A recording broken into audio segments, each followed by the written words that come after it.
ভরসা বলেছিলেন, আমরা আশ্বস্ত হয়েছিলাম যে নির্বাচনে জেতার পর ভয় থাকবে না, ভরসা থাকবে। কিন্তু আপনাদের দলের নেতা যিনি সভাপতি যিনি, তিনি কি বলেছেন? তিনি বলেছেন রাস্তায় নামছেন না কেন আপনারা? উনি আমাদের উপদেশ দিয়ে বলছেন রাস্তায় নামো, তাহলে আপনাদের ভয় কেটে যাবে।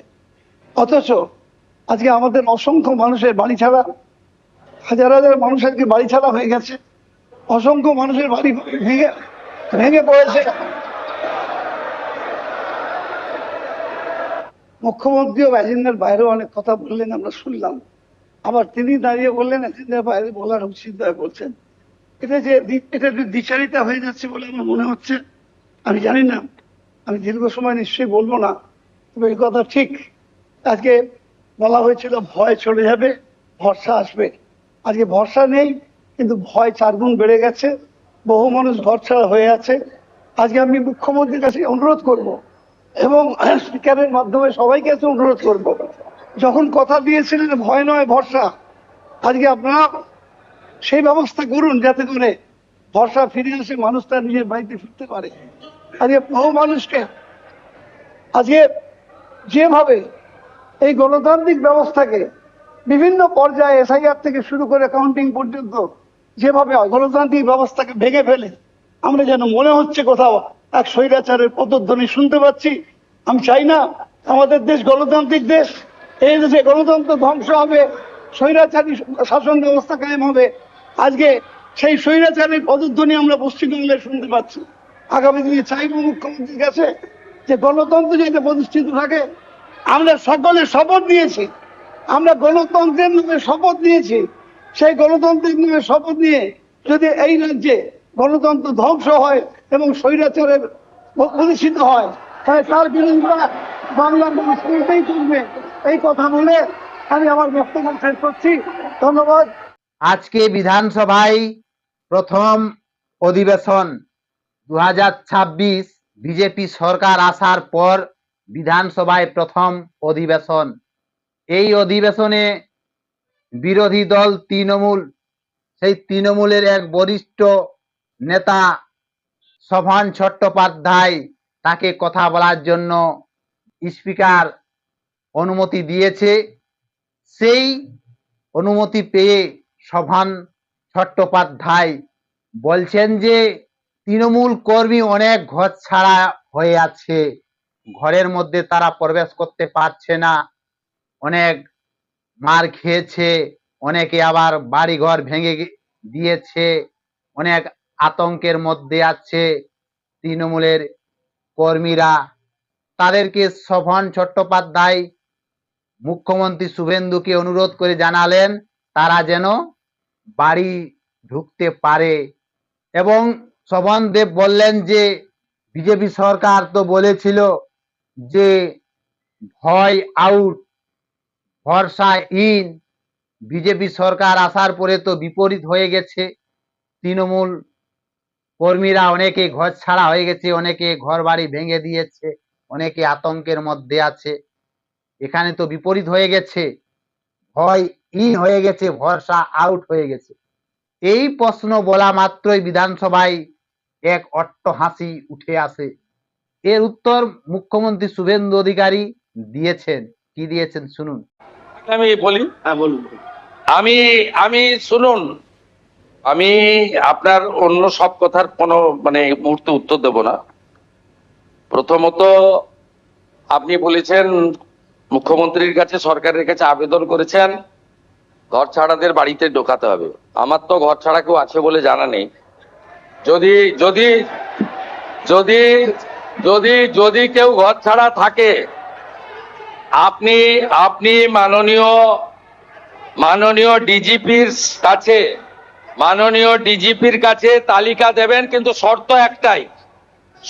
একটাই, ওই ব্যক্তির বিরুদ্ধে 2021 সালে নির্বাচন পরবর্তী সন্ত্রাসের যে 12,500 এফআইআর হয়েছিল তার কোনো অভিযোগ নেই। একদম পরিষ্কার শর্ত, যার জন্য জাস্টিস মঞ্জুরা চেল্লুর নেতৃত্বে কলকাতা হাইকোর্ট যে কমিটি করে দিয়েছিল, সিট তৈরি হয়েছিল, ভবানী ভবনে টেম্পোরারি অফিস হয়েছিল, আপনি তালিকা দেবেন। তার মধ্যে যদি সম্মানীয় রাজনৈতিক ব্যক্তিত্ব থাকে যাদের বিরুদ্ধে 2021-এর পোস্টপোল ভায়োলেন্সের অভিযোগ নেই, তাকে সসম্মানে এলাকার বিজেপির বিধায়ক এবং এসপি গিয়ে বাড়িতে ঢুকিয়ে দিয়ে আসবে। আর যদি 2021-এর পোস্টপোল ভায়োলেন্সের অভিযোগ থাকে, তাকে সরাসরি জেলে যেতে হবে। মুখ্যমন্ত্রী শুভেন্দু অধিকারী পরিষ্কার জানালেন যে আজকে স্পিকার নিয়োগের দিন, তবু আজকে বলতে বাধ্য হচ্ছে।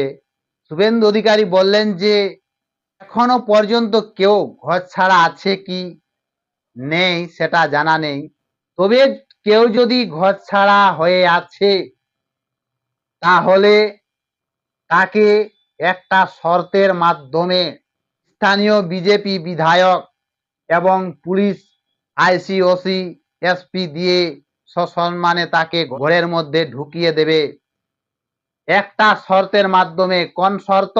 সে শর্ত হচ্ছে 2021 সালে 12,000 সন্ত্রাসীদের নামে মামলা হয়েছিল, সেই তাদের মধ্যে যদি নাম আছে তাহলে তাকে কিন্তু জেলে যেতে হবে, ঘরে নয়।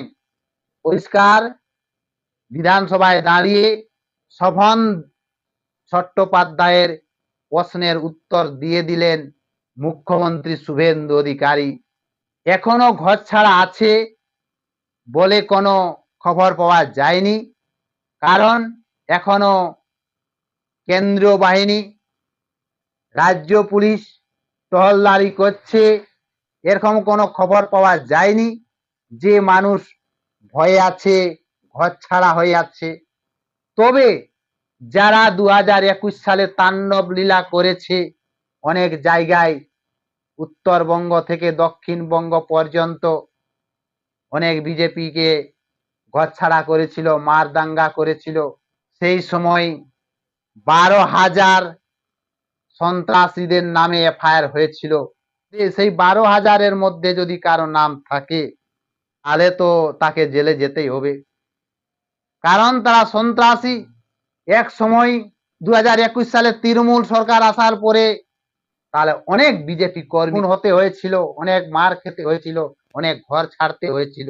সে সময় কেন্দ্রের বিজেপি দল এসে অনেক জায়গায় ক্যাম্প করা হয়েছিল, বিজেপি কর্মীদেরকে ঘরে ফেরানোর জন্য ক্যাম্প করা হয়েছিল। সেই দিনটা কি ভুলে গেছে? যারা 2021 সালে যা করেছিল শাসক দল তৃণমূল, যা করেছিল, সেই দিনটা কি ভুলে গেছে? পরিবর্তন হয়ে গেছে, সময় কারো এক থাকে না, পরিবর্তন হয়ে গেছে। আজ 2021 সালে যারা বিরোধী দল ছিল তারা শাসন ক্ষমতায় এসেছে, আর যারা 2021 সালে শাসন কার্য চালাতো তারা বিরোধী দল হয়ে গেছে। সময় কারো এক চলে না, পরিবর্তন হয়ে গেছে। তো যারা 2021 সালে তাণ্ডব লীলা করে গেছে তাদেরকে তো ছাড়া যাবে না, কারণ বিজেপি, ভারতের জনতা পার্টির বরিষ্ঠ নেতারা একের পর এক বলেছে যে 2026-এ বদল হবে, বদলাও হবে। তবে কিন্তু এখন কোনো বিজেপির কর্মী, নেতা নেত্রীরা কোনো অন্যায় করেনি। তৃণমূলের এই লোকজন গেরুয়া আবির মেখে বিজেপির ঝান্ডা নিয়ে বিভিন্ন জায়গায় হামলা করছে, দুর্নীতি করছে, অন্যায় করছে, পার্টি অফিস ভাঙচুর করছে, লোক মানুষজনকে ধমকাচ্ছে, চমকাচ্ছে। তৃণমূলের এই কীর্তি মুখ্যমন্ত্রী শুভেন্দু অধিকারী পরিষ্কার জানিয়ে দিলেন যে যারা দোষী 2021 সালে যাদের নামে এফআইআর হয়েছে তাদেরকে কাউকে ছাড়া যাবে না, তারাকে জেলের মধ্যে ঢুকতে হবে, ঘরের মধ্যে নয়। আর যারা 2021 সালে 12,500 সন্ত্রাসীদের নামের মধ্যে নেই তারাকে সসম্মানে বিজেপি বিধায়ক এবং স্থানীয় পুলিশ দিয়ে সসম্মানে ঘরে ঢুকিয়ে দেবে। পালা বদল হয়ে গেছে, কিন্তু এখনো বিজেপির রাজ্য সভাপতি মুখ্যমন্ত্রী শুভেন্দু অধিকারী, ভারতের জনতা পার্টির বরিষ্ঠ বরিষ্ঠ নেতারা বলে গেছেন যে কেউ অন্যায় অত্যাচার করবেন না, কেউ আইন হাতে তুলবেন না। 2021 সালে মমতা ব্যানার্জি সরকার হবার পরে এরকম কোনোদিন কথা বলেনি যে হামলা হবে না, ঘর ছাড়া হবে না। কোনোদিন সাধারণ মানুষকে নিয়ে কথাবার্তা বলেনি মমতা ব্যানার্জি। সাধারণ মানুষের নিয়ে কথাবার্তা ভাবেনি, তার জন্যই তো সাধারণ মানুষ যোগ্য জবাব দিয়ে দিয়েছে, গণতান্ত্রিক মাধ্যমে যোগ্য জবাব দিয়ে দিয়েছে মমতা ব্যানার্জিকে। এটা যদি উল্টা হয়ে যেত, যদি ভারতের জনতা পার্টি না যদি ক্ষমতায় আসতো, তাহলে অনেক বিজেপি কর্মী খুন হতো, অনেক বিজেপি কর্মী ঘর ছাড়া হতো, অনেক বিজেপি কর্মীর ঘর বাড়ি ভাঙচুর হতো, অনেক বিজেপি কর্মীর উপর হামলা হতো। কিন্তু পালা বদল হয়ে গেছে। কারো চিরদিন শক্তি কারো এক থাকে না। পশ্চিমবঙ্গের জনতা জনার্দন তৃণমূলের অন্যায় অত্যাচারের গণতান্ত্রিক ভাবে তৃণমূলকে যোগ্য জবাব দিয়েছে। জনতা শক্তির চেয়ে কোনো শক্তি বড় নেই।